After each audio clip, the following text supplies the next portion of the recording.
குறைகள் என்று எண்ணி ஒதுக்காமல் அவற்றில் இருக்கும் நன்மைகள் என்ன என்பதை அறிந்து அவற்றை எவ்வாறு உட்கொள்ளலாம் என்பதை பற்றி நம்மிடையே பகிர்ந்து கொள்ள வருகிறார் டாக்டர் கௌதமன் அவர்கள்.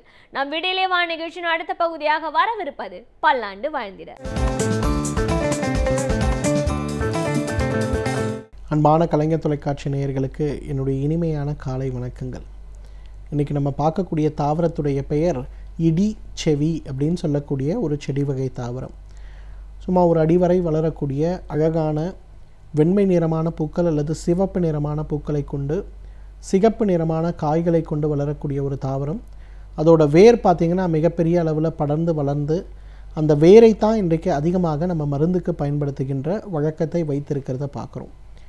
இடிச்செவி அப்படின்னு சொல்லக்கூடிய இதோட வேர் மிகப்பெரிய அளவில் இன்றைக்கு கலப்படத்திற்காக எந்த மூலிகையுடைய கலப்படத்திற்காக உபயோகப்படுத்துகிறது அப்படின்னு பார்த்திங்கன்னா அமுக்கரா கிழங்குடைய கலப்படத்திற்காக உபயோகப்படுத்துகின்ற முக்கியமான ஒரு தாவரமாக இந்த இடிச்செவி இருக்கிறத நம்ம பார்க்குறோம்.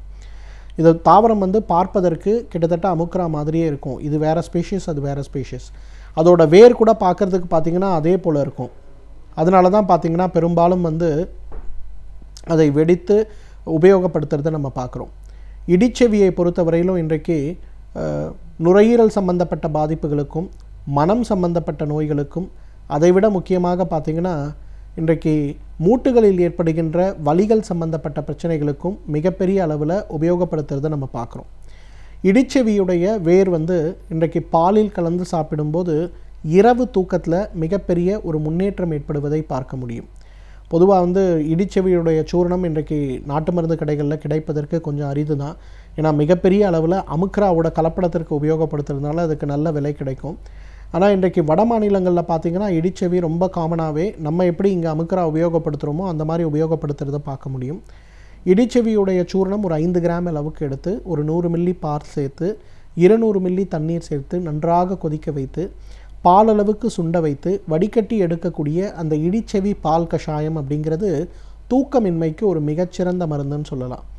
இதை இரவு ஒரு வேளை மட்டும் உணவுக்கு முன்பு அப்படின்னு நம்ம சாப்பிடும்போது படிப்படியாக உடலில் நிறைய மாற்றங்களும் படிப்படியாக உடலுடைய ஆரோக்கியமும் மேம்படுவதை பார்க்க முடியும். இரண்டாவது, இடிச்செவியிலிருந்து எடுக்கக்கூடிய அந்த பால் கஷாயம் மூட்டு வலிகளும் அதே போல் முதுகுத்தண்டு சம்பந்தப்பட்ட வலிகளையும் நீக்கக்கூடிய மிகச்சிறந்த மருந்துன்னு சொல்லலாம். பெரும்பாலும் மூட்டு வலிகள் ஏற்படும் போது முதுகுத்தண்டு சம்பந்தப்பட்ட பிரச்சனைகள் ஏற்படும் போது நமக்கு ஏற்படுகின்ற மிக முக்கியமான பாதிப்புகளில் ஒன்று, நமக்கு என்னதான் வலி மாத்திரைகள் சாப்பிட்டா கூட இரவு நேரங்களில் ஏற்படுகின்ற வலிகளும் உளைச்சல்களும் சிறிது கூட குறையாமல் இருந்து விடுவதை பார்க்க முடியும். ஆனால் அந்த இடிச்செவியிலிருந்து எடுக்கக்கூடிய பால் கஷாயத்தை சாப்பிடும்போது கொஞ்சம் கொஞ்சமாக அந்த இரவு நேரங்களில் ஏற்படுகின்ற உளைச்சல், கால் வலி, பாத எரிச்சல் இதெல்லாம் குறைந்து போய் விடுவதை நம்ம பார்க்க முடியும். அதற்கும் நமக்கு உதவி செய்கின்ற மிகப்பெரிய மருந்துகளில் ஒன்றாக இந்த இடிச்செவி இருக்கிறத பார்க்க முடியும். மூன்றாவது, இன்றைக்கு ஆண்மை குறைவு சம்பந்தப்பட்ட கோளாறுகள் ஏற்படும் போதோ அல்லது பெண்களுக்கு பிறப்புறுப்புகளில் ஏற்படுகின்ற தேவையற்ற வறட்சி சம்பந்தப்பட்ட கோளாறுகள் ஏற்படும் போதோ அதையும் குணமாக்கக்கூடிய மிகச்சிறந்த அருமருந்துகளில் ஒன்றாக இந்த இடிச்செவி இருக்கிறத பார்க்க முடியும்.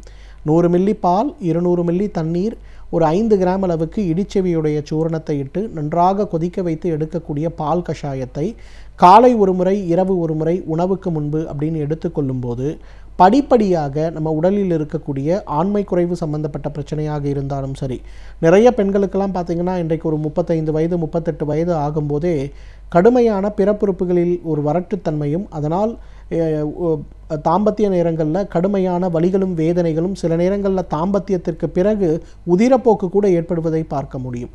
இதை குறைக்கக்கூடிய மிக அழகான அருமருந்துகளில் ஒன்றாக இந்த இடிச்செவி இருக்கிறத நம்ம பார்க்க முடியும். குழந்தைகளுடைய பலத்திற்கு இன்றைக்கு எவ்வளவோ உற்சாக பானங்களை, விளம்பரத்தில் வரக்கூடிய உற்சாக பானங்களை நம்ம வாங்கி குழந்தைகளுக்கு கொடுக்குறோம்.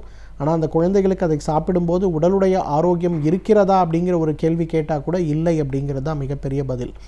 ஆனால் இடிச்செவியிலிருந்து எடுக்கக்கூடிய சூரணத்தை ஒரு பால் கஷாயமாக செய்து காலை ஒரு முறை உணவுக்கு முன்பு இரவு ஒரு முறை உணவுக்கு முன்பு அப்படின்னு நம்ம எடுத்துக்கொள்ளும் போது படிப்படியாக உடலில் நல்ல மாற்றங்களும் அதைவிட குறிப்பாக குழந்தையுடைய ஆரோக்கியத்திலையும் படிப்பில் ஏற்படுகின்ற கவனங்கள்லையும் நல்ல மாற்றம் ஏற்படுவதை பார்க்க முடியும். அந்த அளவுக்கு குழந்தைகளுக்கு ஏற்படக்கூடிய ஆரோக்கிய குறைவு மற்றும் நோய் எதிர்ப்பு சக்தி குறைபாடு சம்பந்தப்பட்ட பிரச்சனைகளை நீக்கக்கூடிய மிக அழகான அருமருந்துகளில் ஒன்றாக இந்த இடிச்செவி இருக்கிறத நம்ம பார்க்க முடியும். இடிச்செவியை பதப்படுத்தி எடுக்கக்கூடிய எண்ணெய் இன்றைக்கு மிகப்பெரிய அளவில் நம்ம உடலில் வலிகளை நீக்கக்கூடிய மருந்தாக இருக்கிறத பார்க்குறோம். குறிப்பாக ஒரு விபத்து ஏற்பட்டு காயத்திற்கு பிறகு தசைகள்லாம் சுருங்கி போயிருக்கக்கூடிய ஒரு நிலைமை, பக்கவாதம் ஏற்பட்டு தசைகளுடைய சுருக்கம் அதிகமாக இருக்கக்கூடிய ஒரு நிலைமை, அதைவிட முக்கியம் இன்றைக்கு அதிக உடற்பயிற்சி இல்லாமல் நீரிழிவு நோய் ஏற்பட்ட பிறகு தசைகள் சுருங்கி இருக்கக்கூடிய ஒரு நிலைமை, இதெல்லாம் ஏற்படும் போது இடிச்செவியிலிருந்து எடுக்கக்கூடிய எண்ணெயை சூடு செய்து வலி இருக்கக்கூடிய இடங்களில் கால்களில் எல்லாம் நன்றாக தடவி அரை மணி நேரம் அல்லது 1 மணி நேரம் கழித்து வெந்நீர் வைத்து ஒத்தனம் கொடுத்தாலே வலிகளில் மிகப்பெரிய அளவு முன்னேற்றம் ஏற்பட்டு விடுவதை நம்ம பார்க்க முடியும். அந்த அளவுக்கு உடலில் நல்ல மாற்றத்தை ஏற்படுத்தக்கூடிய ஒரு தாவரம், வலிகளில் நல்ல மாற்றத்தை ஏற்படுத்தக்கூடிய ஒரு தாவரமாக இந்த இடிச்செவி இருக்கிறத பார்க்க முடியும். தலையில் ஏற்படுகின்ற பொடுகு சம்பந்தப்பட்ட பிரச்சனை, தலையில் ஏற்படுகின்ற அதீதமான வறட்டுத்தனமான அரிப்பு சம்பந்தப்பட்ட பிரச்சனை, இரவு நேரங்களில் மட்டும் ஏற்படுகின்ற வறட்டு இருமல் சம்பந்தப்பட்ட பிரச்சனை, இரவு நேரங்களில் மட்டும் ஏற்படுகின்ற வயிறு உப்புசம் மற்றும் வயிறு எரிச்சல் சம்பந்தப்பட்ட பிரச்சனையும் நீக்கக்கூடிய அழகான ஒரு அருமருந்து இந்த இடிச்செவியிலிருந்து எடுக்கக்கூடிய பால் கஷாயம். நிறைய நார்த் இந்தியா நம்ம போகிறோம்னா நிறைய இடங்களில் பார்த்திங்கன்னா இந்த இடிச்செவியெல்லாம் ரெடியாகவே வச்சுருப்பாங்க. நீங்கள் ஏதாவது வயிறு எரிச்சல், இந்த மாதிரி கால் வலி இருக்குது, உளைச்சல் இருக்குது, ரொம்ப தூரம் பிரயாணம் போயிட்டு வந்தால் எனக்கு உடல் பாதிப்பு இருக்குதுன்னு சொன்னீங்கன்னா உடனே ஒரு ஸ்பூன் பாலில் போட்டு கலந்து கொடுத்துருவாங்க. சாப்பிட்டோன்னா அடுத்த நாளே பார்த்தீங்கன்னா உடலில் நல்ல முன்னேற்றம் ஏற்படுவதை பார்க்க முடியும். அதே போல் இடிச்செவியிலிருந்து பதப்படுத்தி எடுக்கக்கூடிய அந்த எண்ணெயை வலிகள் இருக்கக்கூடிய இடங்களில் தடவி அரை மணி நேரம் 1 மணி நேரம் கழித்து குளிக்க ஆரம்பித்தாலே மிகப்பெரிய அளவில் அதுலேயும் மாற்றங்கள் ஏற்படுவதை பார்க்க முடியும். இந்த 2 பிரச்சனையும் நீக்கக்கூடிய மிகப்பெரிய அளவு மாற்றத்தை ஏற்படுத்தக்கூடிய ஒரு அருமருந்து எது அப்படின்னு பார்த்தீங்கன்னா நிச்சயமாக நம்ம இந்த இடிச்செவியை சொல்லலாம். இடிச்செவியிலிருந்து கிடைக்கக்கூடிய இன்னொரு நல்ல குணம் என்னன்னு பார்த்தீங்கன்னா மன அமைதிக்கான ஒரு மிகச்சிறந்த மருந்துன்னு சொல்லலாம். ஏன்னா மன அமைதியின்மை சம்பந்தப்பட்ட பிரச்சனைகளும், பதட்டங்கள் சம்பந்தப்பட்ட பிரச்சனைகளும், தேவையற்ற கோபங்கள் சம்பந்தப்பட்ட பிரச்சனைகளும், எதிர்மறை எண்ணங்கள் சம்பந்தப்பட்ட பிரச்சனைகளும் மிகப்பெரிய அளவில் நமக்கு பாதிக்கப்படுறதை பார்க்குறோம். இது சம்பந்தப்பட்ட பிரச்சனைகளை நீக்கக்கூடிய, குணப்படுத்தக்கூடிய மிகப்பெரிய அருமருந்தாக இந்த இடிச்செவியை நம்ம எடுத்துக்கொள்ளலாம். எனவே நேயர்களே, இந்த இடிச்செவி பார்ப்பதற்கு அமுக்குரா கிழங்கு போல இருந்தாலும் கூட இது ஒரு வேறு தாவரம் மற்றும் இதற்கென்று நிறைய மருத்துவ குணங்கள் இருக்கிறதையும் நம்ம பார்ப்போம். இந்த இடிச்செவியை தகுந்த மருத்துவ ஆலோசனையோடு சரியான முறைப்படி பயன்படுத்தி வந்தாலே நம்மாலும் பல்லாண்டு காலம் ஆரோக்கியமாக வாழ்ந்திட முடியும். சமூகத்தில் நடக்கும் பிரச்சனைகளை கண்டு அவற்றிலிருந்து நம்மை நாம் விலக்கிக் கொள்ளாமல் அதற்கான தீர்வை எவ்வாறு காணலாம் என்பதை பற்றி நம்மிடையே பகிர்ந்து கொள்ள வருகிறார் எழுத்தாளர் மனுஷபுத்திரன் அவர்கள். நம் விடியலே வா நிகழ்ச்சியின் அடுத்த பகுதியாக வரவிருப்பது தேதும் நன்றும்.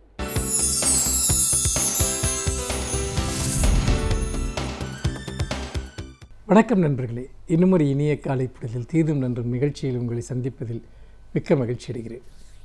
பொதுவாக நாம் எதையெல்லாம் மனிதர்களுக்கான மிக அவசியமான முக்கியமான ஒன்றாக வலியுறுத்தினோமோ அவையே சில சமயம் ஒரு மிகப்பெரிய பிரச்சனையாகவும் மனித குலத்திற்கு மாறிக்கொண்டிருப்பது தான் மிகப்பெரிய ஒரு நகைமுரண் என்று சொல்லலாம்.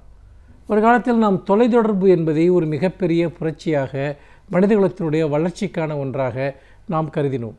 நாம் அந்த இலக்குகளையும் எட்டினோம். ஆனால் இப்பொழுது எது நம்முடைய வளர்ச்சிக்கு காரணமாக இருந்த அந்த தொலைத்தொடர்பு சாதனங்களும் அது சார்ந்த செயல்பாடுகளுமே கூட மனித மனத்தையும் மனித மூளையையும் ஆக்கிரமிக்கக்கூடிய ஒன்றாக, மனிதர்களுடைய பண்பாட்டு வாழ்க்கையையும் இயற்கையான வாழ்க்கையையும் பெருமளவுக்கு ஆதிக்கம் செலுத்தக்கூடிய ஒன்றாக மாறிவிட்ட போது அதனுடைய பிரச்சனைகளை நாம் தொடர்ந்து பேசுகிறோம். அதே போன்ற ஒன்றுதான் பயணங்கள் என்பது. நாம் பொதுவாக பயணங்களை நாம் அவர்களுடைய மன வளர்ச்சிக்கும் பண்பாட்டு வளர்ச்சிக்கும் சிந்தனை வளர்ச்சிக்கும் அத்தியாவசியமான ஒன்றாக நாம் தொடர்ந்து கண்டு வந்திருக்கிறோம். அது உண்மையும் கூட. பயணங்கள் தான் மனிதர்களுக்கு புதிய உலகங்களை, புதிய காட்சிகளை, புதிய எண்ணங்களை, புதிய கற்பனைகளை உருவாக்குகின்றன, புதிய அனுபவங்களை கொடுக்கின்றன. அந்த புதிய அனுபவங்கள் தான் மனிதர்களுக்கு இந்த உலகத்தை பற்றிய பார்வைகளை விரிவடைய வைக்கிறது என்றும் சொல்லலாம். ஆனால் பயணங்கள் என்பது அது ஒரு தனிப்பட்ட மனிதர்களுடைய ஒரு தேர்வாகவும் விருப்பமாகவும் இருந்தது போய் இன்றைக்கு அது ஒரு மிகப்பெரிய வர்த்தகமாக மாறிவிட்டது. டூரிசம். இன்றைக்கு டூரிசம் என்பது உலக பொருளாதாரத்தில் மிக முக்கியமான இடத்தை வகிக்கிறது. டூரிசத்தின் மூலமாக கிடைக்கக்கூடிய ஜிடிபி, அந்த வருவாய் என்பது, உள்நாட்டு வருவாய் என்பது உலக அளவில் 9.5% இருக்கிறது என்று சொல்கிறார்கள். என்கிற போது கிட்டத்தட்ட ஒரு 10% ஜிடிபி சுற்றுலாத்துறையின் மூலமாக ஈட்டப்படுகிறது என்பதை பார்க்க முடிகிறது. சுற்றுலா செல்லக்கூடிய மக்கள் என்று பார்க்கிற போது ஒரு உலக அளவில் ஒரு ஆண்டில் கிட்டத்தட்ட 120 கோடி பேர் சுற்றுலா பயணங்களில் ஈடுபடுகிறார்கள் என்று சொல்லப்படுகிறது. அதே போல் உள்நாட்டில் நாம் இந்தியாவில் எடுத்துக்கொண்டால் நீங்கள் கிட்டத்தட்ட பெருமளவிற்கு பல லட்சம் பேர் இது போன்ற பயணங்களில் ஈடுபடுகிறார்கள். சர்வதேச சுற்றுலாவுக்கு செல்லக்கூடியவர்கள் 120 கோடி பேர் என்று சொன்னால் உள்நாட்டு சுற்றுலாக்களில் ஈடுபடக்கூடியவர்கள் கிட்டத்தட்ட 50 கோடி பேர் இருக்கலாம் என்று இந்த புள்ளி விவரம் கூறுகிறது. இன்னும் சொல்லப்போனால் வேலைவாய்ப்புகள் என்கிற விஷயத்தை எடுத்துக்கொள்கிற போது கூட வேலைவாய்ப்புகளை உருவாக்குவதிலும் கூட இந்த சுற்றுலாத்துறைக்கு ஒரு முக்கிய தொடர்பு இருக்கிறது என்று சொல்கிறார்கள். வேலைவாய்ப்புகள் என்றால் என்ன? சுற்றுலா தலங்களில் இருக்கக்கூடிய வணிக நடவடிக்கைகள், கடைகள் வைத்திருப்பது, ஹோட்டல்கள், அது சார்ந்த ஊழியர்கள், போக்குவரத்து சார்ந்த வாகனங்களை இயக்கக்கூடியவர்கள், உணவுப் பொருட்களை தயாரிக்கக்கூடியவர்கள், இப்படி பல்வேறு விதமான தொழில்களை உருவாக்கக்கூடியதாக இந்த சுற்றுலாத்துறை இருக்கிறது. அப்படி பார்க்கிற போது ஒரு புள்ளி விவரம் என்ன சொல்கிறது என்று சொன்னால் 11 பேருக்கு வேலை கிடைக்கக்கூடிய 11 பேரில் ஒருவர் சுற்றுலாத்துறையை சேர்ந்தவராக இருக்கிறார் அல்லது சுற்றுலாவோடு தொடர்புடையவராக இருக்கிறார் என்கிற போதுதான் இதுவும் அது ஒரு 10ல் 1 பங்கு வேலைவாய்ப்புகளை உருவாக்குவதில் இந்த சுற்றுலாத்துறைக்கு ஒரு பங்கு இருக்கிறதை நாம் பார்க்க முடிகிறது. தமிழ்நாட்டிலே கூட நீங்கள் எடுத்துக்கொண்டால் இப்பொழுது குற்றாலம், கொடைக்கானல், ஊட்டி, இன்னும் பல சுற்றுலா தலங்கள் இருக்கின்றன. எங்கெல்லாம் போய் பார்த்தீர்கள் என்றால் அவை எப்பொழுதுமே பரபரப்பாக இருப்பதை நாம் பார்க்கலாம். நீங்கள் பொதுவாக ஊட்டிக்கு அல்லது கொடைக்கானலுக்கோ செல்லக்கூடிய அந்த பாதைகளில் நீங்கள் பயணம் செய்திருந்தால் காணலாம், எப்பொழுதுமே ஒரு மிகப்பெரிய ஒரு போக்குவரத்து நெரிசல். அதாவது ஒரு நெரிசலான நகரப்பாதைகளுக்குள் எவ்வளவு வாகனங்கள் சென்று கொண்டிருக்குமோ அதே அளவுக்கு வாகனங்கள் நெரிசல் என்பது இரவு பகலாக அந்த வனப்பாதைகளில் மலைப்பாதைகளில் இருப்பதை நாம் பார்க்க முடிகிறது. அப்படி இருக்கிற போது இந்த சுற்றுலாத்துறையினுடைய வளர்ச்சியை நாம் பொருளாதார வளர்ச்சியாகவும் வேலைவாய்ப்பாகவும் மட்டும் பார்க்க முடியுமா? இதனால் சுற்றுச்சூழலுக்கும் உள்ளூர் மக்களினுடைய வளங்கள் சுரண்டப்படுவதற்கும் உள்ள தொடர்புகளை அல்லது இயற்கை அழிவை பற்றி நாம் கவலைப்படுகிறோமா என்பது மிக முக்கியமான கேள்வி. நிறைய ஊர்கள் சுற்றுலாத்தலங்களாக மாறிய பிறகு அந்த ஊரில் வசிக்கிற மக்களை விட பல லட்சம், பல மடங்கு அதிகமானோர் இந்த ஊருக்கு வந்து செல்கின்றனர். ஒரு ஊர் எப்படி அவ்வளவு பேரை தாங்கும்? அங்கு கொட்டப்படுகிற கழிவுகள், பிளாஸ்டிக் கார்பேஜ், மனித கழிவுகள், அசுத்தங்கள், இது என்பது அந்த பகுதிகளுக்கு ஒரு மிகப்பெரிய பிரச்சனையாக, அந்த இடத்தை பூர்வீகமாக கொண்டவர்களுக்கு ஒரு மிகப்பெரிய நெருக்கடியாக மாறிக்கொண்டிருக்கிறது. இது ஒரு புறம். இன்னொரு புறம் பார்த்தீர்கள் என்றால் தண்ணீர் பற்றாக்குறை. நீங்கள் ஒரு ஊரில் இருக்கக்கூடிய தண்ணீரை பெருமளவு வெளியே இருந்து வரக்கூடிய சுற்றுலா பயணிகளால் நுகரப்படுகிற போது உள்ளூர் மக்கள் கடும் தண்ணீர் பஞ்சத்தை சந்திக்கிறார்கள். இதுபோன்ற பிரச்சனைகளால் அதே போல் கடற்கரைகள் பெருமளவிற்கு மாசுபடுத்தப்படுகின்றன. சர்வதேச ரீதியில் புகழ்பெற்ற கடற்கரைகள் இருக்கின்றன. லட்சக்கணக்கான ஆண்டுதோறும் அங்கு வருகிறார்கள். அதே போல் சில வழிபாடுகள் சார்ந்து சில ஊர்களில் லட்சக்கணக்கானோர் ஆண்டுதோறும் குவிகிற வழக்கம் இருக்கிறது. இது எல்லாமே ஒன்று மத ரீதியான சுற்றுலா அல்லது பொழுதுபோக்கு சார்ந்த இயற்கை வளங்கள் சார்ந்த, அதாவது இந்த கிரீன் டூரிசம் என்று சொல்வார்களே, அப்படிப்பட்ட சுற்றுலாக்கள். இது எல்லாமே ஒரு விதத்தில் அந்த உள்ளூர் வளங்களை, இயற்கை வளங்களின் மீது பெரிய தாக்குதலாக மாறிவிட்டது. இதன் மூலமாக சுற்றுச்சூழல் பெரும் அழிவை சந்தித்திருக்கிறது. ஆக்கிரமித்து கட்டப்பட்ட நிறைய விடுதிகள், இப்பொழுது அதற்கு எதிரான சில நடவடிக்கைகள் கூட மேற்கொள்ளப்படுகின்றன. இப்படி ஒட்டுமொத்தமான வர்த்தக நடவடிக்கைகள் காரணமாக மனிதர்கள் பாதுகாக்க வேண்டிய இடத்தை பெருமளவிற்கு ஆக்கிரமிக்கிறார்கள் என்பதை இன்று உலகம் கவலையோடு சிந்திக்கிறது. உலகின் பல புகழ்பெற்ற சுற்றுலா தலங்களின் மீது கட்டுப்பாடுகள், விதிமுறைகள் இன்றைக்கு உருவாக்கப்பட்டு வருகின்றன. இந்த சூழ்நிலையில் சுற்றுலாவை நாம் ஒரு வர்த்தகமாக மட்டும் நாம் பார்க்கக்கூடாது. உள்ளூர் வளங்கள், இயற்கை வளங்கள், வனவிலங்குகள் என்று அந்த பகுதியில் வாழக்கூடிய மக்களுடைய கலாச்சார வாழ்க்கை எல்லாவற்றையும் கணக்கில் எடுத்துக்கொண்டு ஒழுங்குபடுத்தாவிட்டால் நிச்சயமாக சுற்றுலா ஒரு மிகப்பெரிய ஒரு சமூக பிரச்சனையாக மாறிக்கொண்டிருக்கிறது. அதனுடைய தீமைகள் அதனுடைய நன்மைகளை விட அதிகமாகி கொண்டிருக்கிறது என்பதை நாம் கவலையுடன் சிந்திக்க வேண்டிய ஒரு காலகட்டம் இது. பல்வேறு துறைகளில் பல சாதனைகளை படைத்தவர்கள் அவர்களுடைய அனுபவங்களை நம்முடன் பகிர்ந்து கொள்ளும் போது அது நமக்கு சிறந்த தூண்டுகோலாக அமைகின்றது. அந்த வகையில் இன்றைய சிறப்பு விருந்தினர் யார் என்பதை பற்றியும் அவர்கள் என்ன செய்திகளை நம்முடன் பகிர்ந்து கொள்ளப் போகிறார்கள் என்பதையும் பார்க்கலாம்.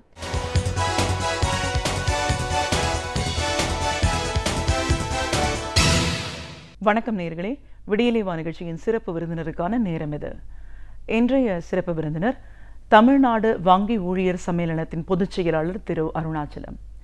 ஒரு அமைப்போட பொதுச் செயலாளர் அப்படிங்கிற முறையில் மத்திய பாஜக அரசோட நிதி கொள்கையினால் இன்னைக்கு வங்கிகள் எவ்வளோ தூரம் பாதிக்கப்பட்டிருக்கு, மக்கள் எவ்வளோ தூரம் வரிச்சுமையால் அவதிப்படுறாங்க, விலைவாசி உயர்வுனால பாதிக்கப்படுறாங்கன்னு பல விஷயங்களை நம்ம அவர்கிட்ட கேட்டு தெரிஞ்சுக்கலாம். வணக்கம் சார். வணக்கங்க. தமிழ்நாடு வங்கி ஊழியர் சம்மேளனத்தின் பொதுச் செயலாளராக முதல்ல எங்கள் நிகழ்ச்சிக்கு உங்களை நாங்கள் வரவேற்கிறோம் சார். நன்றி. ஒரு அமைப்போட பொதுச் செயலாளர் அப்படிங்கிற முறையில் இன்னைக்கு வங்கிகள் அப்படிங்கிறது வந்து ஒரு சேவை, இது வந்து சர்வீஸ் ப்ரொவைடர், மக்களோட அதிகப்படியான ஒரு நம்பிக்கையை சம்பாதிச்ச ஒரு இடம். பணம் அப்படிங்கிறது எவ்வளோ முக்கியமோ அதோட பாதுகாப்பு அப்படின்னு வரும்போது வங்கிகளோட பங்களிப்பு நம்ம கிட்டத்தட்ட ஒரு 60 ஆண்டுகளுக்கு மேலே நம்ம பார்த்துட்டு வரோம். தேசியமயமாக்கப்பட்டதன் பிறகு மக்கள் மத்தியில் எவ்வளோ பெரிய ஒரு செல்வாக்குன்னு. மத்திய பாஜக அரசோட கொள்கை முடிவுகள்னால இன்னைக்கு வங்கி நிலைப்பாடு என்ன, மக்கள் எவ்வளோ தூரம் விலைவாசி உயர்வுனால பாதிக்கப்பட்டிருக்காங்க இப்படின்னு நிறைய விஷயங்களை நம்ம பேச வேண்டியிருக்கு சார்.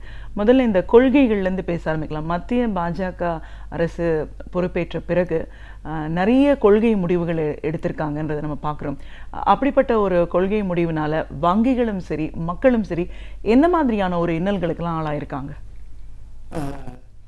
முதல்ல இந்த நிகழ்ச்சியில் கலந்து கொள்ளும்போது நாங்கள் உண்மையிலே பெருமை அடைகிறோம். அதுவும் குறிப்பாக கலைஞர் தொலைக்காட்சியினுடைய இந்த நிகழ்ச்சியில் கலந்து கொள்ளும் பொழுது எங்களுடைய நினைவுக்கு வருவது, கலைஞர் அவர்கள் 1969ஆம் ஆண்டு இந்த வங்கிகள் தேசியமயமாக்க வேண்டும் என்று திருமதி இந்திரா காந்தி அம்மையார் அவர்கள் முயற்சி எடுக்கும் பொழுது கலைஞர் அவர்கள் உறுதுணையாக இருந்து வங்கிகள் தேசியமயத்துக்கு ஆதரவாக அதற்காக பாடுபட்டு இன்றைக்கு தேசியமயமாக்கப்பட்ட வங்கிகள் இந்திய நாட்டில் இருந்து கொண்டிருப்பதை நாம் பார்க்கின்றோம். 1969க்கு பிறகு வங்கிகள் தேசியமயமாக்கப்பட்ட பிறகுதான் இந்திய நாட்டில் பெரும் வளர்ச்சி என்பது ஏற்பட்டிருக்குது. விவசாயத்துறையில் வளர்ச்சி, தொழில்துறையில் வளர்ச்சி, அதுபோன்ற பல்வேறு வளர்ச்சிகளுக்கு உறுதுணையாக வங்கிகள் இருந்து கொண்டிருக்கிறது.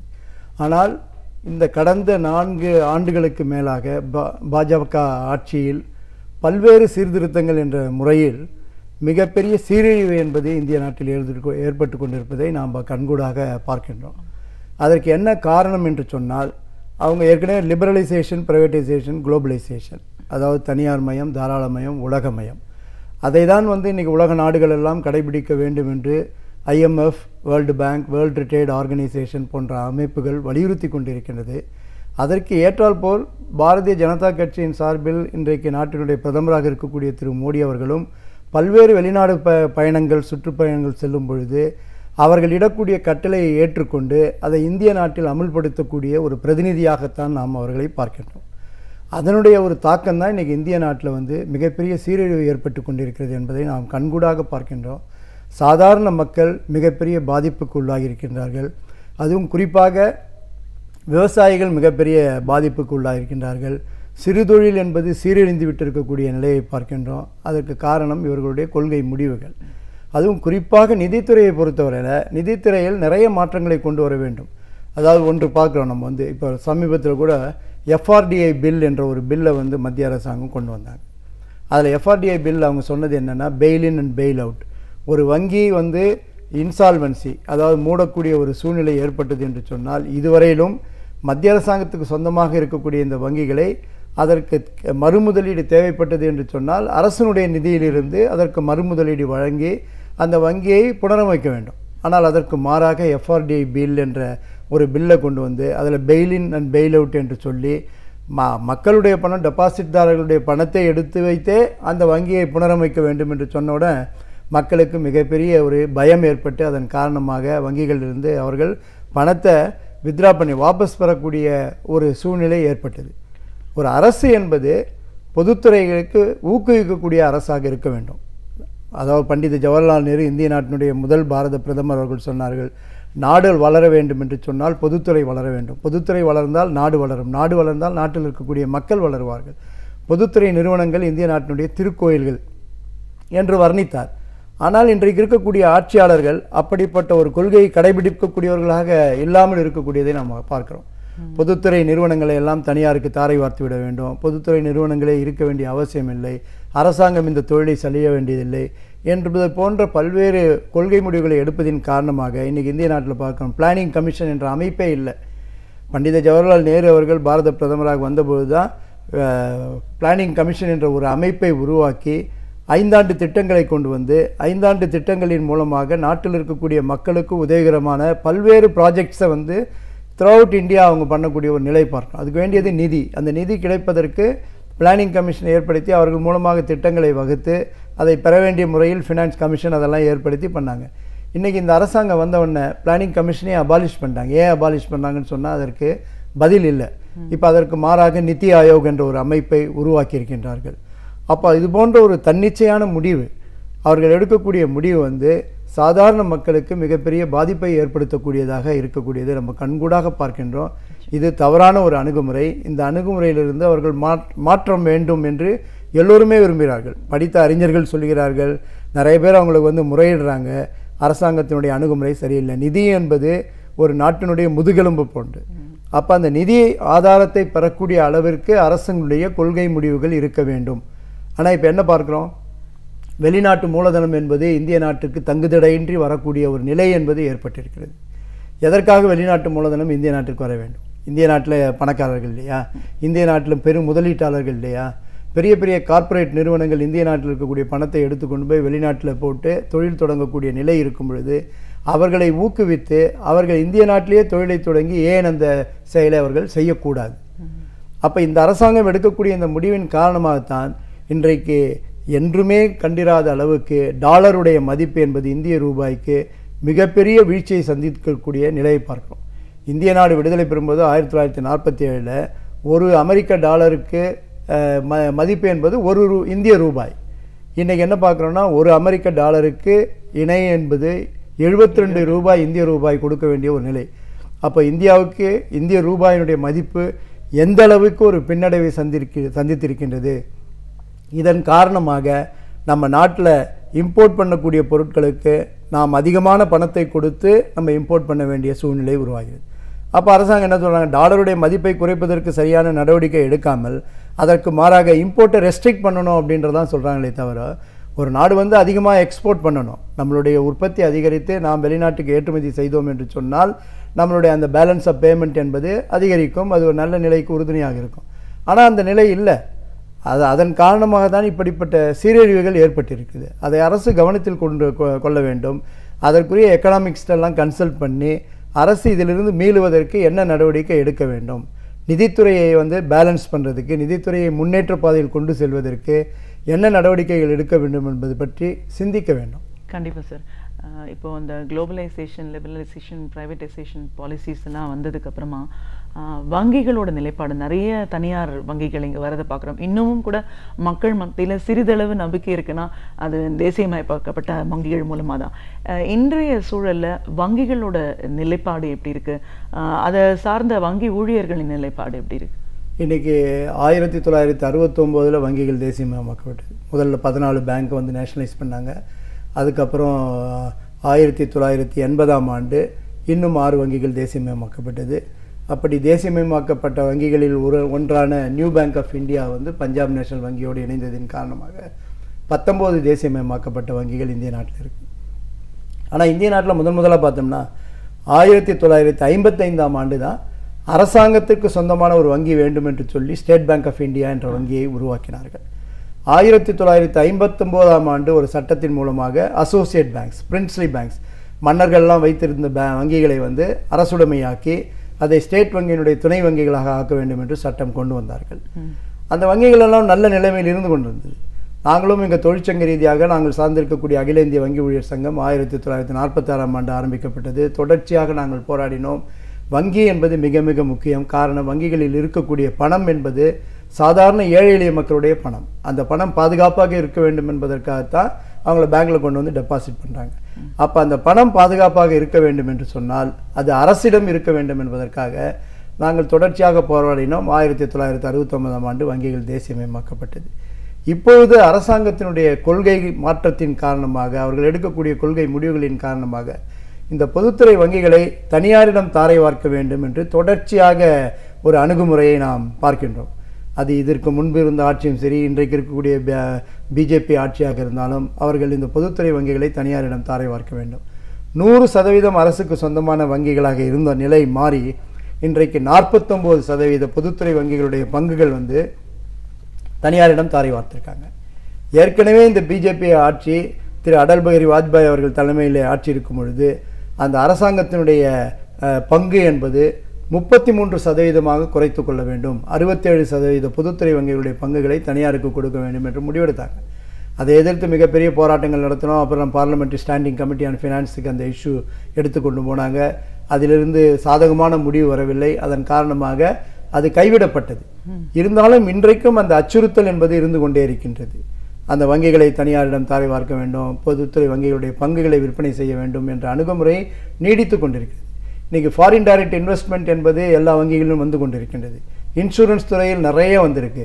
தனியார் வங்கிகளுக்கு லைசன்ஸ் கொடுக்குறாங்க. பேமெண்ட் பேங்க், ஸ்மால் பேங்க்ஸ் அது மாதிரி லைசன்ஸ் கொடுக்குறாங்க. போஸ்ட் ஆஃபீஸ் இதுவரையிலும் போஸ்டல் ஒர்க்கு மட்டும் பண்ணியிருந்தவங்க இப்போ சமீபத்தில் போஸ்டல் பேங்க் என்ற ஒரு வங்கியை ஆரம்பித்து போஸ்ட் ஆஃபீஸும் பேங்க்ஸ் ஆக்கணும் அப்படின்னு சொல்லிட்டு, அப்போது வங்கிகள் ஆரம்பிப்பது என்பது பரவாயில்ல, ஏற்றுக்கொள்ளலாம். ஏன்னா இந்திய நாட்டில் இன்னும் தேவையான அளவிற்கு வங்கியினுடைய கிளைகள் இல்லை என்பதுதான் எங்களுடைய நிலைப்பாடு. நாங்கள் என்ன சொல்கிறோம் என்று சொன்னால், கிராமப்புறங்களிலே இருக்கக்கூடிய மக்கள் இன்றைக்கும் வங்கி சேவை வேண்டும் என்று சொன்னால் பல மைல் தூரம் நடந்து சென்றுதான் வங்கி சேவையை பெறக்கூடிய ஒரு நிலை என்பது இருந்து கொண்டிருக்கிறது. ஆகவே கிராமப்புறங்களில் வங்கிகளுடைய கிளை விரிவாக்கம் என்பது அதிகரிக்க வேண்டும் என்பதை திரும்ப திரும்ப வலியுறுத்தி கொண்டிருக்கின்றோம். ஆனால் இன்றைக்கு அரசாங்கம் எடுக்கக்கூடிய நடவடிக்கை அதற்கு மாறாக இருக்கிறது. ஏற்கனவே பார்த்தீங்கன்னா அசோசியேட் பேங்க்ஸு அந்த பேங்கெல்லாம் ஸ்டேட் பேங்க் ஆஃப் இந்தியாவோட மெர்ஜ் பண்ணிட்டாங்க. சென்ற ஆண்டு 1 ஏப்ரலிலிருந்து 1/4/2017 அசோசியேட் பேங்க்ஸ்லாம் இல்லை, எல்லாம் ஸ்டேட் பேங்கோடு இணைச்சிட்டாங்க. ஆனால் அது இணைச்ச பிறகு என்ன பார்க்கிறோம் என்று சொன்னால், அந்த வங்கிகளுடைய வராக்கடன் தான் அதிகரிக்கிறதே தவிர மக்களுக்கு எந்த விதமான பலன் இல்லை. அதன் காரணமாக அந்த வங்கி இணைப்பின் காரணமாக சுமார் 1500க்கும் மேற்பட்ட வங்கியினுடைய கிளைகள் மூடப்பட்டிருக்கிறது. ஊழியர்களுடைய எண்ணிக்கை குறைக்கப்பட்டிருக்கிறது. வங்கியில் வாடிக்கையாளர்களுக்கு கிடைக்கக்கூடிய சேவை என்பது ஒரு குறைவு ஏற்பட்டிருக்கக்கூடிய நிலையை பார்க்கின்றோம். ஆக இப்படிப்பட்ட அணுகுமுறை என்பது சரியில்லை என்பதை நாங்கள் திரும்ப திரும்ப சொல்லிட்டு இருக்கோம். ஆனால் அதற்கு மாறாக இப்போ என்ன பார்க்கிறோம் என்று சொன்னால், சமீபத்தில் அரசாங்கம் இன்னொரு முடிவு எடுத்திருக்காங்க. Bank of Baroda, Vijaya bank, Dena bank இந்த 3ம் பொதுத்துறை வங்கிகள். இதில் எல்லா வங்கியுமே லாபத்தை ஈட்டக்கூடிய வங்கிகள், எந்த வங்கியும் நஷ்டம் கிடையாது. எல்லா பேங்க்குக்கும் ஆப்ரேட்டிவ் ப்ராஃபிட் இருக்குது. ஆனால் நெட் ப்ராஃபிட் ஈட்ட முடியாத சில வங்கிகள், இன்றைக்கு பொதுத்துறை வங்கிகள் 19 வங்கிகள், State Bank of India, IDBI bank எல்லாம் எடுத்துக்கிட்டோம்னா 2 வங்கி மட்டும்தான் லாபத்தை ஈட்டுகிறது, மற்ற வங்கிகள் நஷ்டத்தில் இயங்குகிறது என்று ரிசர்வ் வங்கியினுடைய அறிக்கை சொல்கிறது. அந்த நஷ்டம் என்று சொன்னால் நிகர நஷ்டம் தான் அவங்க காட்டுறாங்களே தவிர கிராஸ் ப்ராஃபிட்டை பொறுத்தவரை எல்லா பேங்க்கும் லாபத்தை ஈட்டுறாங்க. வங்கிகளுக்கு நஷ்டம் கிடையாது. 2 பேங்க் மட்டும், இந்தியன் பேங்க், விஜயா பேங்க் லாபத்தை ஈட்டுகிறது என்று சொல்லுகிறார்கள். அந்த வங்கிகளில் வராக்கடன் என்பது ஓரளவு குறைவாக இருப்பதின் காரணமாக அது போன்ற நிலை. அப்போ அதுக்கு அரசாங்கம் என்ன முடிவெடுக்க வேண்டும் என்று சொன்னால், வராக்கடனை வசூலிப்பதற்கு நடவடிக்கை எடுக்க வேண்டும். அது எடுக்காமல் இருக்கக்கூடிய ஒரு சூழ்நிலையை நம்ம பார்க்குறோம். அப்போ அரசாங்கம் பொதுத்துறை வங்கிகளுடைய வளர்ச்சிக்கு உதவிகரமாக இல்லாமல் அதை தனியாரிடம் தாரை பார்ப்பதற்குரிய நடவடிக்கைகளாக தான் இந்த பேங்க் மெர்ஜர் இதெல்லாம் நாங்கள் பார்க்கின்றோம். வாராக்கடன் வசூல் அப்படின்னு சொல்கிறீங்க. இதில் ஒரு மிகப்பெரிய பிரச்சனை பார்க்குறோம். ஒரு பக்கம் அந்த வாராக்கடன் வசூலில் மிக கடுமையாக வங்கிகள் செயல்படுறதை பார்க்குறோம். ஒரு ஹோம் லோனோ ஒரு எஜுகேஷன் லோனோ வாங்கின ஒரு சாதாரண ஒரு 10 லட்சம் 20 லட்சம் லோன் வாங்கினவங்க அது சரியான முறையில் ரீபே பண்ணலைன்னா அந்த அப்ரோச்சை நம்ம பார்க்குறோம். ஆனால் இன்றைக்கி பெரிய வர்த்தகர்கள் பல கோடி ரூபாய் வங்கிகள் மூலமாக கடன் பெற்று தலைமறைவாக இருக்கிறதெல்லாம் நம்ம பார்க்குறோம். ஆனால் அங்கெல்லாம் எவ்வளோ தூரம் இந்த அளவுக்கு கடுமையான நடவடிக்கைகள் எடுக்க முடியுது? நீங்கள் கரெக்டான பிரச்சனைக்கு நீங்கள் வந்துருக்கீங்க. இன்றைக்கி பொதுத்துறை வங்கிகளுக்கு என்ன சோதனை என்று சொன்னால், வங்கிகளில் கடன் வாங்கிய பெரு முதலாளிகள், கார்ப்பரேட் நிறுவனங்கள் வாங்கிய கடனை திரும்ப செலுத்த வேண்டும் என்ற எண்ணமே இல்லாமல் இருக்கக்கூடிய நிலையைத்தான் நாம் பார்க்கின்றோம். அதனால தான் இன்றைக்கி வங்கிகள் சீரழிவை சந்திக்கக்கூடிய நிலை இருக்கின்றது. ஏன்னா இன்றைக்கி பேங்க்கில் வராக்கடன் என்று எடுத்துக்கொண்டால் சுமார் 10 லட்சம் கோடி ரூபாய் இருக்கின்றது. இந்த 10 லட்சம் கோடி ரூபாய் யார் அதற்கு முக்கியமான சொந்தக்காரர்கள் என்று பார்த்தால் மிகப்பெரிய கார்ப்பரேட் நிறுவனங்கள். சாதாரண ஏழை எளிய மக்கள் வாங்கக்கூடிய நகைக்கடன், கல்விக்கடன், விவசாயக்கடன், சிறுதொழில் கடன் இதெல்லாம் ரொம்ப நெக்லிஜிபிள் பர்சன்டேஜ். அது கவர்மெண்ட்டுடைய பாலிசினாலும் சில சமயத்தால் கட்ட முடியல. இன்றைக்கி விவசாயிகள் என்று எடுத்துக்கொண்டால் விவசாயிகள் வானத்தை நம்பி இருக்கின்றார்கள். சில சமயம் மழை பொழிகிறது, சில சமயத்தில் மழை இல்லை, ஒரே வறட்சி ஏற்படுகிறது. அதன் காரணமாக தட்பவெட்ப சூழ்நிலைகளுக்கு ஏற்றால் போல் அவர்களுடைய விவசாயம் என்பது பொய்த்து போகிறதன் காரணமாக அவர்கள் கட்ட முடியவில்லை. ஆனால் அவர்கள் மீது நடவடிக்கை எடுக்குது, வங்கியினுடைய நிர்வாகம் நடவடிக்கை எடுக்கிறது, அரசாங்கமும் அதை எடுக்க வேண்டும் என்று வற்புறுத்துகிறது. அதே சமயத்தில் கார்ப்பரேட் நிறுவனங்கள் வாங்கக்கூடிய கடனை திரும்ப செலுத்தாமல் இருப்பதற்கு உரிய சட்ட நடவடிக்கை எடுக்க வேண்டும் என்பதை நாங்கள் திரும்ப திரும்ப வலியுறுத்துகிறோம். நாங்கள் என்ன சொல்கிறோம், எங்கள் யூனியன்லேருந்து கூட நாங்கள் கவர்மெண்ட்டுக்கு டிமாண்ட் சப்மிட் பண்ணியிருக்கிறோம். வராக்கடனுக்கு சொந்தக்காரர்களாக இருக்கக்கூடியவர்களுடைய பெயர் பட்டியல் வெளியிட வேண்டும். இன்றைக்கி பார்க்குறோம், விஜய் மல்லையா ஒரு கிங்ஃபிஷர் ஏர்லைன்ஸ் நிறுவனத்திற்காக 9,000 கோடி ரூபாய் கடன் பெற்றுவிட்டு திரும்ப செலுத்தாமல் இந்திய நாட்டிலிருந்து தப்பி ஓடி இன்றைக்கு லண்டனில் இருந்து கொண்டு லண்டன் நீதிமன்றத்தில் வழக்கு தொடர்ந்து அந்த வழக்கை அவர் நடத்திட்டு இருக்காரே தவிர அவர் இந்திய நாட்டுக்கு திரும்ப வரமாட்டேன்றார். அவர் வாங்கிய கடன் 9,000 கோடிக்கு மேல், இப்போ வட்டி எல்லாம் சேர்த்தோம்னா அது ஒரு 15,000 கோடி ரூபாய்க்கு மேல் இருக்கும். அதன் காரணமாக வங்கிகளுக்கு மிகப்பெரிய இழப்பீடு ஏற்பட்டிருக்கிறது. அவருடைய பர்சனல் ப்ராப்பர்ட்டிஸ் அட்டாச் பண்ணுவதற்கு சட்ட வழிமுறைகள் இல்லாமல் இருக்கிறது. தொடர்ச்சியாக நாங்கள் போராடி கொண்டிருக்கின்றோம். இப்போ சமீபத்தில் அரசாங்கம் ஒரு சட்டம் கொண்டு வந்திருக்காங்க. ஏற்கனவே இன்சால்வன்சி அண்ட் பேங்க்ரப்சி கோட் என்ற ஒரு சட்டத்தை கொண்டு வந்தாங்க. இப்போ நரேந்திர மோடி அவர்கள் கூட திரும்ப திரும்ப சொல்லியிருக்கின்றார், நாங்கள் ஆட்சிக்கு வந்த பிறகுதான் நிறைய முன்னேற்றங்கள் ஏற்பட்டிருக்கிறது, அதனுடைய ஒரு பகுதியாகத்தான் இன்சால்வன்சி அண்ட் பேங்க்ரப்சி கோட் என்ற புதிய சட்டத்தை கொண்டு வந்திருக்கிறோம். ஆனால் இன்சால்வன்சி அண்ட் பேங்க்ரப்சி கோட் என்பதே மிகப்பெரிய ஏமாற்று வேலை என்பதை நாம் பார்க்கின்றோம். காரணம் என்னவென்று சொன்னால், அந்த இன்சால்வன்சி அண்ட் பேங்க்ரப்சி கோட் மூலமாக பேங்க்ஸ் நேஷனல் கம்பெனி லா ட்ரைபுனல் NCLT என்ற ஒரு அமைப்பிற்கு கொண்டு போய் வழக்கு பதிவு செய்கிறாங்க. அந்த வழக்கின் மூலமாக அது ஒரு காம்ப்ரமைஸ் பண்ணுவதற்காக அவர் அழைத்து பேசி பெரிய ஏர்கட், அப்படி இப்போ புதுசாக அது ஒரு டெர்மினாலஜி யூஸ் பண்ணுறாங்க, ஏர்கட் அப்படின்ட்டு. நீங்கள் 10,000 கோடி கடன் கொடுக்கணும் அப்படின்னா அந்த NCLT பரவாயில்ல 10,000 கோடிக்கு 2,000 கோடி நீ கட்டிட்டு 8,000 கோடியை சாக்ரிஃபைஸ் பண்ணுறாங்க. யாருடைய பணம்? 10,000 கோடி அவன் செலுத்த வேண்டும் அந்த கார்ப்பரேட் நிறுவனம். ஆனால் 2,000 கோடி ரூபாய்க்கு செட்டில்மெண்ட் வருது அப்படின்னு சொன்னால் 8,000 கோடி ரூபாய் வங்கிகளுக்கு நஷ்டம்.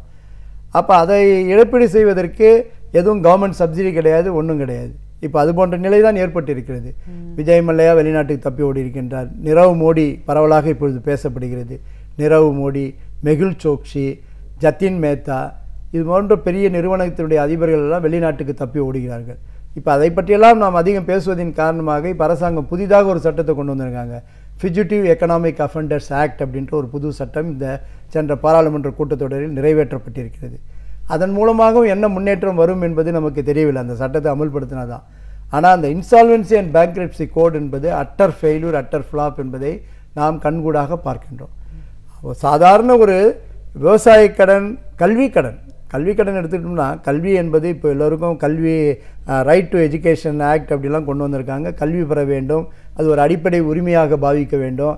அதற்கு வங்கிகள் உறுதுணையாக இருப்பதின் காரணமாகத்தான் இன்றைக்கு இந்திய நாட்டில் மிகப்பெரிய முன்னேற்றம் ஏற்பட்டிருக்கிறது என்பதை பார்க்குறோம்.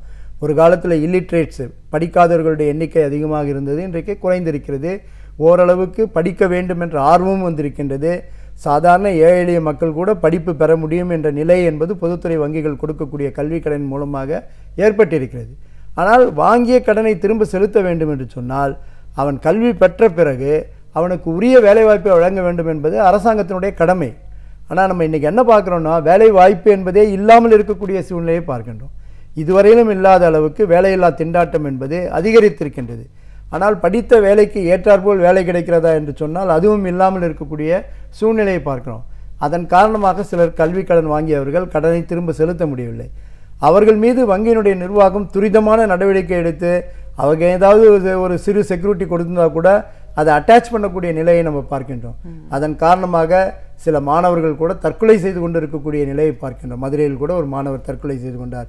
வாங்கிய கல்வி கடனை திரும்ப செலுத்த வேண்டும் என்பதற்காக அவருடைய தகப்பனார் மீது வங்கி அதிக நடவடிக்கை எடுத்து அந்த மன உளைச்சலின் காரணமாக தற்கொலை செய்து கொள்ளக்கூடிய சூழ்நிலைக்கெல்லாம் உருவாக்கப்படுகிறார்கள். அப்போ அது போன்று செய்யக்கூடிய வங்கியினுடைய நிர்வாகம், அரசாங்கத்தினுடைய அணுகுமுறைகள் ஏன் பெரிய தொழிலதிபர்கள் மீது பாயவில்லை என்பதுதான் கேள்வி. அதை அரசாங்கம் அதற்கு சரியான பதில் சொல்லவில்லை. அவங்க பெயர் பட்டியலை சொல்லுவதற்கு கூட தயங்கக்கூடிய மத்திய அரசாங்கத்தை தான் நாம் பார்க்கின்றோம். தமிழ்நாடு வங்கி ஊழியர் சம்மேளனத்தின் பொதுச் செயலாளராக இன்றைய சூழல், அதுவும் மத்திய பாஜக அரசு பொறுப்பேற்றதிலிருந்து பல கொள்கை முடிவுகள் எடுத்திருக்காங்க. அதுவும் நிதித்துறையை பொறுத்த வரைக்கும் அவங்க எடுத்த கொள்கை முடிவுகள் ஒவ்வொரு நிலையிலையும் சாமானிய மனிதனை எவ்வளோ தூரம் ஒரு பெரிய பாதிப்புக்கு உள்ளாக இருக்குது. வங்கி அப்படிங்கிறது எப்படிப்பட்ட ஒன்று, அது தேசியமயமாக்கப்பட்டதன் காரணம் என்ன, அதன் மூலமாக எந்த அளவுக்கு ஒரு நம்பகத்தன்மை மக்கள் மத்தியில் இருக்குது. இன்றைக்கி இந்த தனியார் மயமாக்கல் அப்படின்ற ஒரு கொள்கை முடிவுகள்னால அது எவ்வளோ தூரம் ஒரு பெரிய பாதிப்பு வருது. அங்கே இருக்கிற ஊழியர்களுக்கும் சரி பொதுமக்களுக்கும் சரி ஒரு பாதுகாப்பற்ற சூழலை அதை எப்படி ஏற்படுத்திட்டு இருக்கு. ஆர்பிஐ அப்படின்றது அதோட பவர்ஸோட நீர்த்து போக செய்ததன் காரணமாக இன்னைக்கு என்ன மாதிரியான ஒரு விளைவுகளை நம்ம எதிர்நோக்கி இருக்கோன்ற ஒரு பயம் நம்மளுக்கு இருக்குன்னு இன்றைய சூழலில் இந்த மத்திய அரசாங்கத்தோட கொள்கை முடிவுகள் ஒவ்வொன்றுமே மக்களை பாதிக்கக்கூடிய நிலையில் எப்படி கொண்டு போயிருக்குன்னு பல கருத்துக்களை எங்களோட நீங்கள் முழுமையாக பார்த்ததுக்கு நன்றி. நம் விடியலே வான் நிகழ்ச்சியின் அடுத்த பகுதியாக வரவிருப்பது ஒன்றே சொல் நன்றே சொல்.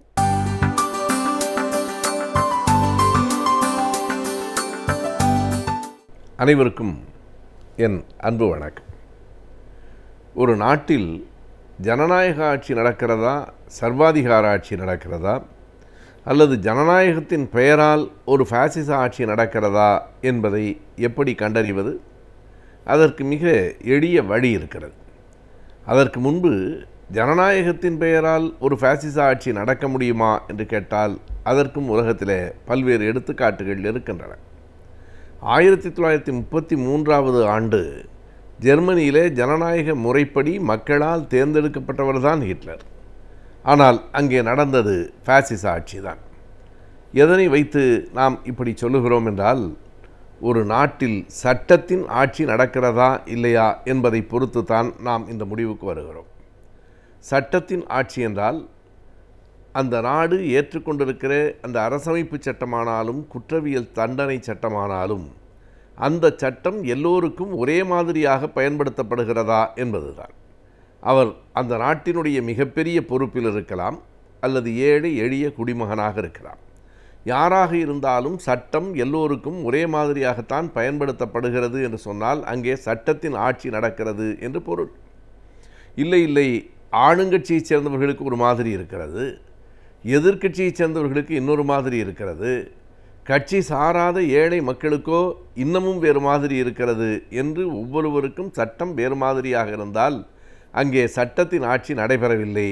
ஜனநாயகம் என்றாலும் ஜனநாயகத்தின் பெயரால் பாசிச ஆட்சி நடக்கிறது என்று அதற்கு நாம் விடை சொல்லலாம். இன்றைக்கு இந்தியாவிலே சட்டத்தின் ஆட்சி நடக்கிறதா, அதிலும் தமிழ்நாட்டில் அப்படி ஒரு ஆட்சி நடக்கிறதா என்று ஒரு பெரிய வினா எழுந்திருக்கிறது. அதற்கு என்ன காரணம்? விமானத்தில் வருகிற போது ஒரு கட்சியினுடைய தலைவரை பார்த்து ஒரு பெண் முழக்கமிடுகிறார். அந்த பெண்ணின் மீது உடனடியாக நடவடிக்கை எடுக்கப்படுகிறது. அவர் கைது செய்யப்படுகிறார். பிணையிலே தான் வெளியில் வர வேண்டியிருக்கிறது. வெளியில் வந்ததற்கு பிறகும் அந்த பெண்ணினுடைய கடவுச்சீட்டு பாஸ்போர்ட் என்பது முடக்கப்படுவதற்கான முயற்சிகள் நடக்கின்றன. ஒருவேளை அந்த பெண் மிக வன்முறையை தூண்டுகிற வகையில் முழக்கமிட்டிருக்குமா, அல்லது ஆபாசமான சொற்களை அவர் பயன்படுத்தி இருப்பாரா என்றால் அப்படி அந்த புகார் கொடுக்கப்பட்ட மனுவிலேயே இல்லை. எந்த ஒரு கட்சியின் தலைவர் அந்த பெண்ணின் மீது புகார் கொடுத்தாரோ அவரே என்ன சொல்கிறார் என்றால், இந்த பாசிச ஆட்சி ஒழிக என்று அந்த பெண் முழக்கமிட்டார் என்று தான் சொல்லுகிறார். அவர் குறிப்பிட்டிருக்கிற அந்த வரிகளின் அடிப்படையிலேயே அங்கே எந்தவிதமான ஆபாச சொற்களும் பயன்படுத்தப்படவில்லை, வன்முறையை தூண்டுகிற சொற்களும் இடம்பெறவில்லை. பிறகு என்ன சிக்கல்? அவர் அப்படி முழக்கமிட்ட இடம் தவறானது. ஒரு விமான பயணத்தில் அப்படி செய்யக்கூடாது என்பதுதான். ஒரு இடம் தவறு என்பதற்காக அந்த பெண்ணின் மீது உடனடியாக நடவடிக்கை எடுக்கப்படுகிறது, கைது செய்யப்படுகிறார் என்றால் அடடா, எவ்வளவு பெரிய சட்டத்தின் ஆட்சி இங்கே நடக்கிறது என்று நாம் கருதலாம். ஆனால் அந்த நாட்டில் நாம் ஆளுகிற இந்த நாட்டினுடைய மத்திய அரசினுடைய கட்சியாக இருக்கிற அந்த கட்சியினுடைய தேசிய செயலாளர் ஒருவர் நீதிமன்றத்தை மிக தரக்குறைவாக பேசுகிறார். அவர் அப்படி பேசிய காணொளி காட்சிகள் நாடு முழுவதும் பரவுகின்றன. ஆனால் அவர் மீது எந்த நடவடிக்கையும் இல்லை. எந்த ஆபாச சொற்களும் வன்முறை சொற்களும் இழிவுபடுத்துகிற சொற்களும் இல்லாத ஒரு முழக்கத்தை எழுப்பியதற்காக ஒரு பெண் மீது இத்தனை நடவடிக்கை. ஆனால் ஒரு உயர்நீதிமன்றத்தையே சொல்லத்தகாத சொற்களால் சொல்லி உயர்நீதிமன்றத்தை இழிவுபடுத்தி, காவல்துறையை இழிவுபடுத்தி, காவலர்களுக்கு நான் லஞ்சம் தர தயாராக இருக்கிறேன் என்று சொல்லுகிற அளவுக்கு ஒருவர் பேசுகிறார். அவரை கைது செய்ய வேண்டும் என்று நாடு முழுவதும் குரல்கள் எழும்புகின்றன. கட்சிகள் அந்த முழக்கத்தை முன்வைக்கிறார்கள். ஆனால் எதுவும் நடக்கவில்லை. இப்போது இங்கே நடப்பது சட்டத்தின் ஆட்சியா இல்லையா என்கிற ஒரு பெரிய வினா வருகிறது. அதே போலத்தான் விமானத்திலே முழக்கமிட்ட அந்த பெண்ணின் மீது நடவடிக்கை வருகிறது. ஆனால் ஒரு பெண் ஊடகவியலாளரை மிகவும் கொச்சையாய் இழிவாய் ஒரு நடிகர் பேசுகிறார். அவர் ஒரு நாள் கூட சிறைக்கு போகவில்லை. நீதிமன்றத்துக்கு வந்தவுடனேயே பிணை வழங்கப்பட்டு விடுகிறது. மறுபடியும் இங்கே சட்டத்தின் ஆட்சி இருக்கிறதா என்று நாம் கேட்டுக்கொள்ள வேண்டியதாக இருக்கிறது. இப்போது உயர்நீதிமன்றத்தை பற்றி அத்தனை கொச்சையாக பேசிய தேசிய கட்சியின் தேசிய செயலாளர், நான் அப்படி பேசவில்லை, யாரோ என் குரலில் பேசிவிட்டார்கள், அதனை எடிட் செய்து வெளியிட்டு விட்டார்கள் என்று சொல்லுகிறார். நாம் அதையும் உண்மை என்று ஏற்றுக்கொண்டே ஒரு ஆய்வினை நிகழ்த்த வேண்டும். அவருக்கே தெரியாமல் அப்படி ஒன்று நடந்துவிட்டது என்றால் அவர் என்ன செய்திருக்க வேண்டும்? ஒரு பெரிய கட்சியின் பொறுப்பான பதவியில் இருக்கிறவர் உடனடியாக காவல்துறைக்கு ஒரு புகார் அளித்திருக்க வேண்டும். என்னுடைய பேச்சை யாரோ திரித்து இப்படி வெளியிட்டிருக்கிறார்கள், அவர்கள் மீது நடவடிக்கை எடுக்க வேண்டும் என்று அவர் ஒரு புகார் கொடுத்திருந்தால் அந்த நேர்மையை நாம் பாராட்டலாம். ஏனென்றால் அப்படி புகார் கொடுத்தால் அந்த காணொளி காட்சி புலன் விசாரணைக்கு உட்படும். ஃபாரன்சிக் லேப் என்று சொல்லப்படுகிற இடத்திற்கு அனுப்பப்பட்டால் அங்கே இது இவர் குரல் தானா, அல்லது வேறு யாரும் இவருடைய பெயரில் அப்படி குரலை கொடுத்திருக்கிறார்களா, இந்த காணொளி காட்சி உண்மையா அல்லது செயற்கையாக தயாரிக்கப்பட்டதா என்கிற எல்லா உண்மைகளும் வந்துவிடும். யார் அவரை போலவே பேசி அப்படி ஒரு காணொளி காட்சியை பரவ விட்டாரோ அவர் மீது கண்டிப்பாக நடவடிக்கை எடுக்க வேண்டும். ஏனென்றால் இப்படி ஒருவர் இருந்து கொண்டு இன்றைக்கு ஒரு பெரிய கட்சியினுடைய தேசிய செயலாளரின் பேச்சையே திரித்தும் மாற்றியும் வெளியிடுவார் என்று சொன்னால் நாளைக்கு எல்லா தலைவர்களுக்கும் இந்த ஆபத்து இருக்கிறது. ஆகையினால் அப்படிப்பட்ட ஒருவரை நாம் கண்டுபிடிக்காமல் இருக்கக்கூடாது. ஏனென்றால் ஏற்கனவே அதே மனிதர் ஒரு தவறான செய்தியை வெளியிட்டுவிட்டு கேட்டபோது அதை நான் செய்யவில்லை, என்னுடைய நிர்வாகி அட்மின் செய்துவிட்டார் என்று சொன்னார். அந்த அட்மினையும் இதுவரைக்கும் அவர் விளக்கினாரா என்று தெரியவில்லை. அந்த அட்மின் யார் என்கிற உண்மையும் இதுவரைக்கும் தெரியவில்லை. இப்போது இவருக்கு தொடர்பே இல்லாமல் யாரோ ஒருவர் இவருடைய பேச்சை மாற்றி அப்படி வெளியிடுகிறார் என்றால் அப்படிப்பட்ட ஆபத்தான மனிதரை நாம் நாட்டில் கைது செய்யாமல் வைத்திருக்கக்கூடாது. ஒன்று இவரை கைது செய்ய வேண்டும், அல்லது அப்படி மாற்றியவரை கைது செய்ய வேண்டும். இரண்டுமே இல்லாமல் எல்லாம் சுமூகமாக அப்படியே நடந்து கொண்டிருக்கின்றன என்றால் நம் நாட்டில் ஆளுக்கு ஒரு சட்டம் போல் இருக்கிறது என்று தானே மக்கள் கருதுவார்கள். நீதிமன்றத்தை பற்றி தவறாக பேசினால் அதற்கு வழக்கு தொடுக்க வேண்டும் என்பதில்லை, நீதிமன்றமே அதை எடுத்துக்கொள்ளலாம். ஆனால் இவர் மீது முதல் குற்றப்பத்திரிகையே பதியப்பட்டிருக்கிறது. இப்படி பேசினார் என்று அந்த காவல் நிலையத்தின் ஆய்வாளரே பதிவு செய்திருக்கிறார். இது கூட தேவையில்லை, நீதிமன்றம் தாராகவே அதை எடுத்துக்கொள்ளலாம். அதற்கு சூமோட்டோ கேஸ் என்று பெயர், நாம் அறிவோம். தமிழகத்தினுடைய அமைச்சர்களில் ஒருவர் அப்படி நீதிமன்றம் நடவடிக்கை எடுக்கும் என்று நம்புகிறோம் என்கிறார். பிறகு காவல்துறையை வைத்து இவரை தேடுகிறோம் என்று வேறு சொல்லுகிறார்கள். இவர் அன்றாடம் கூட்டங்களில் பேசி கொண்டிருக்கிறார், ஆனால் காவல்துறையில் அவர்கள் தேடுகிறார்கள். இவை எல்லாவற்றையும் பார்க்கிற போது இது ஒரு மிகப்பெரிய நாடகமாக, மக்களை ஏமாற்றுகிற அல்லது இழிவுபடுத்துகிற நாடகமாக இருக்கிறது. நம் நாட்டில் சட்டத்தின் ஆட்சி நடக்கிறதா அல்லது ஜனநாயகத்தின் பெயரில் ஒரு பாசிச ஆட்சி நடக்கிறதா என்கிற அந்த கேள்வி மிக வலிமையாக எழுந்திருக்கிறது. துருவி தோண்டி பார்த்தால் ஒரு பாசிச ஆட்சி தான் நடப்பதாக மக்களுக்கு தெரிகிறது. இன்றைய காலகட்டத்தில் நாளுக்கு நாள் நாம் பல புதிய நோய்களுக்கு ஆளாகி கொண்டே இருக்கின்றோம். எனவே இந்த நோய்களிலிருந்து நம்மை நாம் எவ்வாறு பாதுகாத்துக் கொள்ளலாம் என்பதை பற்றி இன்றைய மருத்துவம் பகுதியில் பார்க்கலாம். விடியலேவா நிகழ்ச்சியில் அடுத்து வரவிருப்பது ஆலோசனை நேரம்.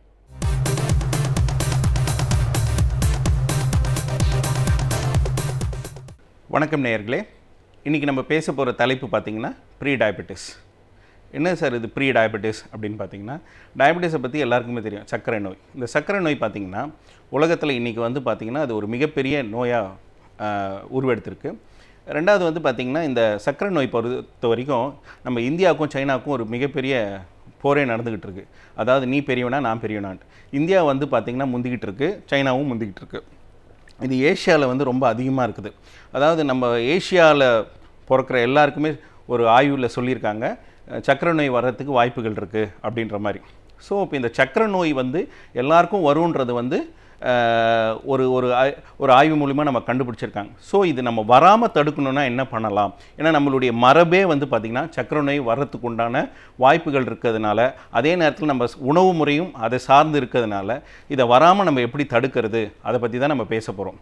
அது எப்படி நம்ம அவாய்ட் பண்ண முடியும் அப்படின்னா, இந்த ப்ரீ டயபெட்டிஸ் பற்றி நான் உங்களுக்கு சொல்கிறேன். அதாவது சர்க்கரை நோய்க்கு முந்தைய நிலையை நம்ம கரெக்டாக கண்டுபிடிக்க ஆரம்பித்தோம்னா சர்க்கரை நோய் வராமல் நம்ம ஈஸியாக தடுக்க முடியும். ஸோ அப்போ சர்க்கரை நோய்னா என்ன, சர்க்கரை நோய் எப்படி நம்ம கண்டுபிடிக்க முடியும் அப்படின்னு பார்த்தீங்கன்னா, சர்க்கரை நோயை ஈஸியாக கண்டுபிடிக்கிறதுக்கு சில பிளட் டெஸ்ட் இருக்குது. அதாவது வந்து பார்த்திங்கன்னா, உங்களுடைய ரத்தத்தை வெறும் வயிற்றில் எடுக்கும்போது சாப்பிட்றதுக்கு முன்னாடி 126க்கு மேலே இருந்தால் உங்களுக்கு சர்க்கரை நோய் இருக்குதுன்னு சொல்லுவாங்க. அதே நேரத்தில் சாப்பிட்டு 2 மணி நேரம் கழித்து உங்களுக்கு டெஸ்ட் எடுக்கும்போது உங்களுக்கு 200க்கு மேலே இருந்தால் கன்ஃபார்ம்டாக உங்களுக்கு சுகர் இருக்குதுன்னு சொல்லுவாங்க. அதே நேரத்தில் HbA1cன்னு ஒரு டெஸ்ட் இருக்கும். இந்த டெஸ்ட் வந்து 3 மாதம் ஆவரேஜ் பிளட் சுகர், அதை பற்றி தான் அந்த டெஸ்ட்டு இண்டிகேட் பண்ணோம். அது வந்து உங்களுக்கு 6.5க்கு மேலே இருந்தால் உங்களுக்கு கண்டிப்பாக சர்க்கரை நோய் இருக்குதுன்னு அர்த்தம். அப்போது இந்த மாதிரி 126க்கு மேலே ஃபாஸ்டிங்லேயும் போஸ்ட்பாண்டியரில் 200க்கு மேலே இருக்கிறவங்களோ HbA1c 6.5க்கு மேலே இருக்கிறவங்க கண்டிப்பாக டயபெட்டிஸ். இவங்களுக்கு வந்து பார்த்திங்கன்னா ட்ரீட்மெண்ட் நம்ம கண்டிப்பாக ஸ்டார்ட் ஆகணும். இந்த ட்ரீட்மெண்ட் பார்த்திங்கன்னா என்னவாக இருக்கும்னா, உணவு கட்டுப்பாடு ப்ளஸ் எக்ஸசைஸ் ப்ளஸ் மெடிசன்ஸ் தேவைப்படும். இப்போது என்ன விஷயம்னா, இந்த மெடிசனை எப்படி நம்ம அவாய்ட் பண்ணலாம், மெடிசன் இல்லாமல் நம்ம எப்படி சுகரை வந்து மேனேஜ் பண்ண முடியும் அப்படின்றது தான் இந்த டாப்பிக்கை பற்றி நம்ம பேசுகிறோம். இந்த ப்ரீ டயபெட்டிஸ்க்கு டெஃபினேஷன் என்ன அப்படின்னா, நீங்கள் வந்து இந்த வெறும் வயிற்றில் எடுக்கிற டெஸ்ட், அதாவது ஃபாஸ்டிங் பிளட் சுகர் சொல்லுவாங்க பார்த்தீங்களா, இந்த ஃபாஸ்டிங் பிளட் சுகர் 100லேருந்து 126க்குள்ளே இருக்குதுன்னா அதுதான் வந்து ப்ரீ டயபெட்டிக் ஸ்டேஜ்னுவாங்க. அதே மாதிரி உங்கள் சாப்பிட்டதுக்கப்புறம் 140லேருந்து 199 இந்த அளவு இருக்கிறது ப்ரீ டயபெட்டிக் ஸ்டேஜ்னுவாங்க. ஆனால் நம்ம என்ன பண்ணுறோம் அப்படின்னா, டயபெட்டிஸ் ஸ்டேஜுக்கு வந்த பிறகு சார் எனக்கு மாத்திரை வேண்டாம், எனக்கு இன்சுலின் வேண்டாம், எனக்கு வந்து நான் இப்போ வந்து ஒழுங்காயிடுறேன் அப்படின்னும் போது அப்போ வந்து கொஞ்சம் சிக்கல் ஏற்படுது. ஸோ இதை வந்து நம்ம என்ன பண்ணலான்னா, நம்ம எவ்வளோ சீக்கிரமாக இந்த ப்ரீ டயபெட்டிக் ஸ்டேஜில் கண்டுபிடிக்கிறோமோ நம்ம மாத்திரையே இல்லாமல் போகலாம். அதாவது நம்ம வந்து ஒரு 30 வயசுக்கு மேலே போனாலே நம்ம வந்து சர்க்கரை நோயை வந்து பரிசோதனை செஞ்சுக்கணும். நிறைய பேர் என்ன சொல்லுவாங்க, நான் நல்லா இருக்கேன் சார், எனக்கு வந்து பார்த்திங்கன்னா நீங்கள் சொல்கிற மாதிரி அடிக்கடிக்கு யூரின் வர்றதோ, எனக்கு டயர்ட்னஸோ, எனக்கு பசி எடுக்கிறதோ, அதே நேரத்தில் வந்து பார்த்திங்கன்னா எனக்கு புண்ணு வந்து ஆறாமல் இருக்கிறதோ, இது எதுவுமே இல்லை சார், நான் எதுக்கு சார் டெஸ்ட் எடுக்கணும் அப்படின்னு சொல்லுவாங்க. நிறைய நேரங்களில் இது ஒரு உண்மையை புரிஞ்சுக்கணும். சர்க்கரை நோய் வந்து வெளியில் இந்த சிம்டம்ஸ் எல்லாம் காட்டுறதுக்கு ரொம்ப லேட் ஆகும். அதாவது வந்து எல்லா வேலையும் முடித்து கடைசியாக அந்த சிம்டம் காட்டும் போது அந்த சுகர் வந்து ரொம்ப கிட்டத்தட்ட ஒரு 2 வருஷம் உடம்புல வந்து நல்ல பெரிய பிரச்சனைகளையும் கிட்னி எல்லாத்தையும் பாதிச்சிடும். அதனால் இந்த சிம்டம்ஸ் வந்த பிறகு தான் பார்க்கணுன்ற அவசியமே கிடையாது.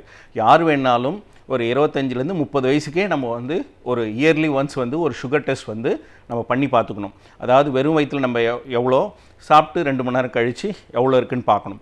அதாவது நிறைய பேர் என்ன பண்ணுவாங்க, ரேண்டம் பிளட் சுகர் எடுப்பாங்க. அதாவது வந்து குளுக்கோமீட்டரில் போயிட்டு எப்போ அது குத்தி எடுக்கிறது, இது வந்து எனக்கு சுகர் இல்லைன்னு சொல்லுவாங்க. அந்த மாதிரி பார்க்கக்கூடாது. முறையான பரிசோதனை உலக சுகாதார மையம் நமக்கு கொடுத்துருக்க இது பார்த்திங்கன்னா ஃபாஸ்டிங்கில் பார்க்கணும், 2வது போஸ்ட்பாண்டியில் பார்க்கணும். அப்படியே இல்லைனா கூட HbA1c, அதாவது என்னால் முடியல சார், என்னால் வெறும் வயிற்றில் சில நேரங்களில் காலையில் எழுந்துச்சு என்னால் டெஸ்ட் எடுக்க முடியலன்னா நீங்கள் HbA1c பார்க்கலாம். இந்த HbA1c 5.8 கீழே இருந்ததுன்னா உங்களுக்கு சுகர் இல்லை, 5.8லேருந்து 6.5 இருந்தால் ப்ரீ டயபெட்டிஸ், 6.5க்கு மேலே இருந்தால் சுகர். ஸோ நம்ம வந்து முறையான பரிசோதனையில் நம்ம வந்து இந்த ப்ரீ டயபெட்டிஸை கண்டுபிடிக்கலாம். இந்த ப்ரீ டயபெட்டிஸ் கண்டுபிடிச்ச பிறகு நம்ம என்ன பண்ணணும்னா, கண்டிப்பாக நம்மளுடைய உணவு பழக்கத்தை மாற்றணும்.